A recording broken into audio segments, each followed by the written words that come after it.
When you think of finishers in Destiny, it normally involves just finishing a champion or just a higher health target just to make it super easy to secure a kill, or you might even think of making special ammo with some of our related armor mods. And while those are both great methods of using finishers, you've never been able to actually use a finisher to kill a large group of enemies until now. With this specific season and some of our prismatic fragments, this build actually allows you to get a single finisher off and clear a bunch of enemies surrounding you. Alongside that, you also will have the ability to weaken and blind enemies every single time you get a finisher as well. This makes it great for things like Onslaught because there are going to be constant waves of enemies spawning in big groups. So now every time you go for a finisher, you will kill them, and if you don't, they will be blinded and weakened. So you can get out and then finish them off with your weapon. And the cherry on top of all of this is the fact that we can also play heavy into our melee with this setup as well and get the exact same benefits that your finisher is doing. This is a fun one and honestly a very effective one, so I really hope you all enjoy. If you do, consider subscribing and dropping a like. All the support really does go a long way, and I truly appreciate it. Thank you so much for all the recent support on the channel, and let's jump right into it. All right, first things first, let's take a look at our exotic armor, the Felwinter's Helm. So this has the exotic perk Warlord's End. Power melee final blows create a burst of energy that weaken nearby targets.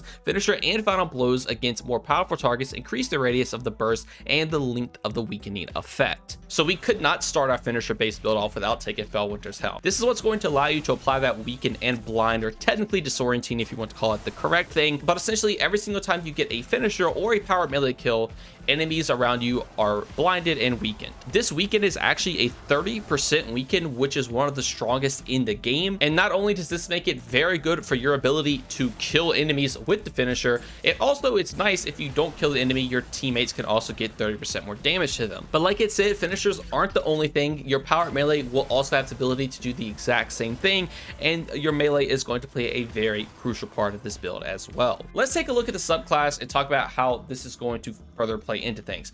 First off, I actually want to take a look at a fragment, and that is going to be Facet of Defiance. So finishers create a detonation that either jolts, scorches, slows, severs, or makes targets volatile based on the damage type of your equipped super. So I wanted to start with this one because it is very important to this build. Depending on what super you take, you will get one of those benefits. I'm going to go right off the bat and say Storm Trance is for sure the best option, but if you want to play into anything else, you absolutely can. Now, Storm Trance super on its own is obviously not that strong. It's okay for ad clear, but the main benefit of this is the fact that it's going to apply Jolt every single time you get a finisher. So now if you finish an enemy, you're going to apply Weaken, Blind, and Jolt, and that Jolt will proc and then go on to kill all the enemies that have the effect on them. Jolt, for my testing, is just by far the strongest for this. If you want to take Nova Bomb and play into something like Volatile, you absolutely can, but if you are strictly playing on the fact that you want to kill enemies as much as possible, then Jolt is 100% the way to go. And then to further get kills with our finisher, I know we're kind of going all over the place, but it's very important to understand how the finisher is going to work. We can also take Debilitating Wave. So finishers emit a damaging wave that matches the element of your currently equipped super. Now, every time you get a finisher, not only are you doing everything we already described, but you're now going to send out a wave frame like wave in front of you that can go on to kill enemies as well. If you do boost this with tonics, the wave will actually be able to apply a different effect from blind, weaken, and slow depending on what super you're running. So in this case, it will be blind, but I don't want to base the whole build around having to pop tonics all the time. So just know overall you will now just get a damaging wave alongside the jolt damage and the weaken and the blind. And then if you were worried about survivability, remember that you are going to blind absolutely everything around it, so you aren't really going to be able to get shot at, but you also have total carnage. So after finishing a powerful combatant, gain temporary damage resistance. Now, if you do have Shade Stalker armor equipped, this benefit does get increased, but kind of like the tonics, I don't want to make the whole build based around that. So just know now whenever you get a finisher, you would just get temporary damage resistance, which is a great benefit to have for your survivability. So all in all, as a recap, as you can already see for finishers, you're going to weaken and blind with Felwinter's Helm, you're going to emit the wave, you're going to get damage resistance, and then on top of all that, you're also going to be able to apply Jolt, and this Jolt will proc once you get a finisher to kill everything around it. So between the Jolt, the damaging wave, and the fact that you're just doing more damage because the targets are weakened, you can kill multiple groups of enemies with just one finisher. Now, obviously, that's not all. Like I said, we are going to be playing into our melee, and that's going to be with things like Lightning Surge. So we can slide, do a bunch of damage, Jolt, and all the other benefits we just talked about other than the finisher based artifact things will happen. So we're applying weaken, we're applying blind, and since it is lightning surge, it's also jolting, so it acts just like the jolt from Facet of Defiance, and it makes it very strong for ad clear. We're going to further play into that with taking Arcane Needle, so we get 3 melee charges, and now we can spam these pretty much all the time. And then if that wasn't enough, we also will be taking Facet of Bravery, so defeating targets with grenade final blows grants volatile rounds to your void weapons. Defeating targets with powered melee final blows grants unraveling rounds to your strand weapons. So this is going to come in clutch because now our strand weapons can apply unravel. This is going to do extra damage, but also it will allow us to fill our darkness meter up a lot faster for our transcendence. Since you're going to have 3 melee charges and a lot of different ways to play into getting that melee back, you're pretty much going to have permanent unraveling rounds at all times, and unraveling rounds is also great because it can go through barrier champions. A weapon I really love to pair with this is Rufus's Fury for a couple different reasons. One, it has Pugilist, so whenever you get a kill, you're going to get melee energy, which is great. On top of that, since it is an auto rifle, it makes it really easy to get enemies weak, so I can actually go for the finishers if I don't want to get the kill with the gun. Now I can actually play for the finisher, but if I get the kill, I'm also going to be getting melee energy back alongside spreading that unravel. If you don't want to take Facet of Bravery, you could even take something like Facet of Grace, play into Monte Carlo if that's more of your thing. I just like Rufus's Fury because it does darkness damage, the unravel will do darkness damage, and everything else in our build's doing light, so we can get to our transcendence a lot faster, and this is also going to play a pretty crucial part in the build. So with your transcendence, obviously you're going to be doing a little bit more damage, but the main thing is that you're going to be getting your abilities back very quickly. This is going to allow you to spam your lightning surges over and over again, constantly apply everything that we've been talking about, and it makes it so strong for ad clear. You want to be able to get to your transcendence as fast as possible if you are playing heavily into your melee, and the rest of this build will allow you to do that. So to round out the rest of this build, for the subclass, we're going to be taking things like Feed the Void. So defeat a target with any ability to activate Devour. Devour effects are improved, restoring additional health and grenade energy. This is obviously great because we're going to be getting kills with Lightning Surge. We're going to heal to full. We'll keep that Devour up. We're constantly going to be filling our grenade. I just like to take the healing grenade, just if I ever need it for some survivability, I can throw it on the ground. Feel free to take whatever grenades you want to, but this is just great since it's a very aggressive build. But then that goes back to the fact that obviously Devour also heals you, so this is great again for your survivability. For my class ability, I like to take the Phoenix Dive for the exact same reason as healing grenade. I can just jump in there, Phoenix Dive to the ground, pretty much heal to full. These are just if you're ever in a sticky situation moment, pop those and you're going to heal, and it's obviously going to be very good.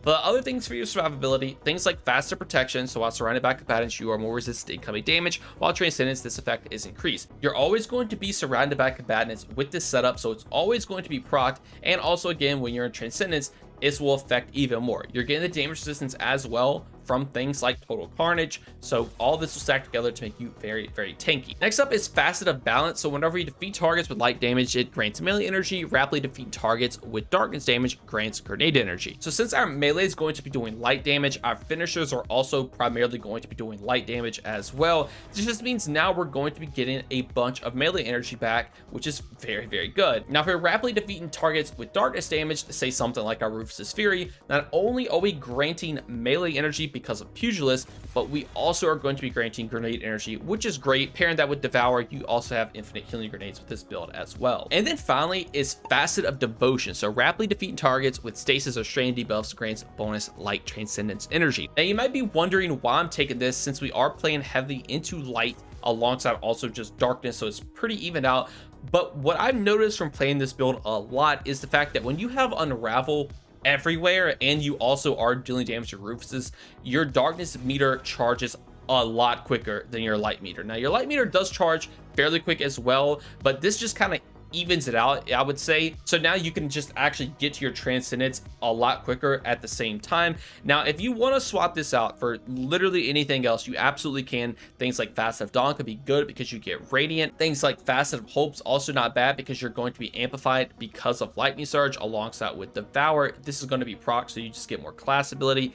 If you literally anything you would like to take, if you think it makes your build a little bit better, feel free to swap it out. Just in my playtime, Facet of Devotion has helped me get to transcendence a lot quicker than if I didn't have it. Also, post-editing rest here, I want to give a shout out to Facet of Sacrifice. This makes it so you get bonus darkness energy whenever you get kills with abilities while you have a light buff. The way it seems to work is that if you're playing very finisher heavy and have Unravel spread around, you will build darkness energy a lot faster. But if you are playing very heavily into your melee, you're going to build light energy very quick. So whichever one you tend to play in the most, if you go for more finishers, I would take devotion, and if you go for more melees, I would take sacrifice. Again, it's totally up to you. Just be sure to swap it out to whatever your playstyle is. But that's honestly pretty much everything for this setup, other than our armor, which we'll get into here in a second. I know I've kind of done this video a little different, but I think it's very crucial to understand part by part exactly how the finishers work, how the melees work, how you can get your energy back, how you get your transcendence working, and I hope I explained that pretty well. But jumping into the armor now, first off with the stats, I like to go with 100 resilience to get your 30% damage reduction. This will stack with everything else we've already talked about, and then 100 strength, obviously, so we can get our melee back a lot quicker, since melee is going to be a very crucial part of this build. The other stats are literally up to you. If you want to play into healing grenade, go discipline. If you want to play into your phoenix salve, go recovery.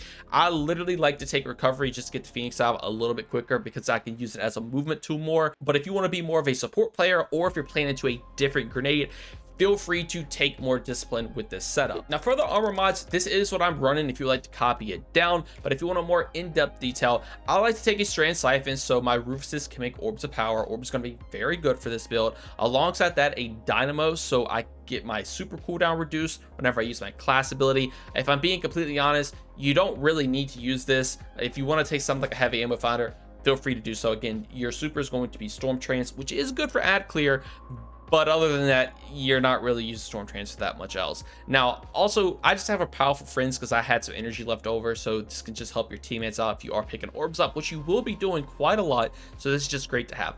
Feel free to take whatever you want to. Heavy ammo scouts, decent. Just strand siphon is like the main thing you need to run here. Now for your arms, triple heavy-handed, so every time you get a power melee kill, you're always making an orb of power. Again, orbs are going to be very good for this build. And then for your chest piece, always go with resistant mods. Just swap this out for whatever content you're going into. Now for the boots, I like to take an invigoration, so I reduce my melee cooldown whenever I pick up an orb, and orbs of restoration, so I get cooldown for my lowest ability every single time I pick up an orb. So this most of the time is going to be your melee, so you can essentially view it as another invigoration that's actually a little bit better. And then also absolution, so I get cooldown for all of my abilities, and all of these stacked together, you are going to be getting the most melee energy every single time you pick an orb up. If you want to take recuperation, bet already for survivability, you totally can, but remember you do have devour, so that is already very strong for your survivability. And if that wasn't enough, you do have the healing grenade and phoenix stuff. Now for your class item, I do like to take an outreach, so whenever I use my class ability, I get some melee energy back. You can use your class ability a lot with this build, so this is great to have to get your melee back. Now we're also going to be taking a proximity ward. This is very important. These are probably the two most important mods. It's because now you're going to gain a powerful overshoot when you perform a finisher. I don't need to go in depth again with everything that we're getting whenever we do a finisher. Just know you're getting all of that. But now on top of that, you're getting an overshield, so you become very tanky, especially with the damage resistance that you get from the artifact perk. It's very, very strong. Now finally, I like to take a 1-2 finisher, so my finishers restore my melee abilities. This is just too perfect to not play into this build. You're going for melees, you're going for finishers. Well, now your finishers are going to grant you melee abilities, and this is based on your armor charge. So having 3 armor charge stacks is going to be very beneficial. So you have a bunch of ways to make orbs. You're always going to be at max armor charge stacks, so you're always going to be getting the max amount of melee energy back. So the whole goal of this, again, spam your melees, go for finishers. Spam your melees, go for a finisher. Go for a couple finishers. Go for one melee, go for a lot of finishers. However you want to do it, just melee finish, and you're always going to have your melee energy up. Alongside, obviously, the finisher is always going to be up. Just get an enemy weak. But now moving on to the most important part of the build. I feel like I have talked so much in this video. This is the transmog I am running. I ended up going with a very, I guess, bloody look, since this is supposed to be very aggressive. Felwinter's Helm doesn't have an ornament, but it already does look pretty sick. I ended up taking advantage of some of the new Season Pass armor, and I'm pretty sure this is from the Plague Doctor armor set, the arms I have right here. This is from Season of the Witch, I'm pretty sure, and I honestly don't remember what the bond's at, but it does glow with the shader, which I think it looks pretty sick.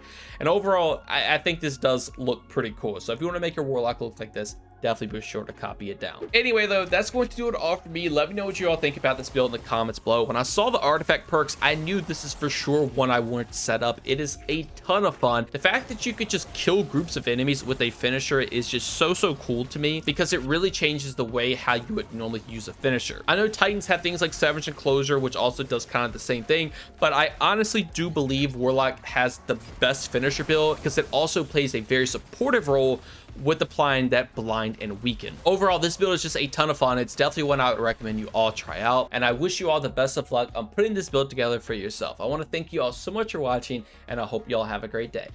Peace.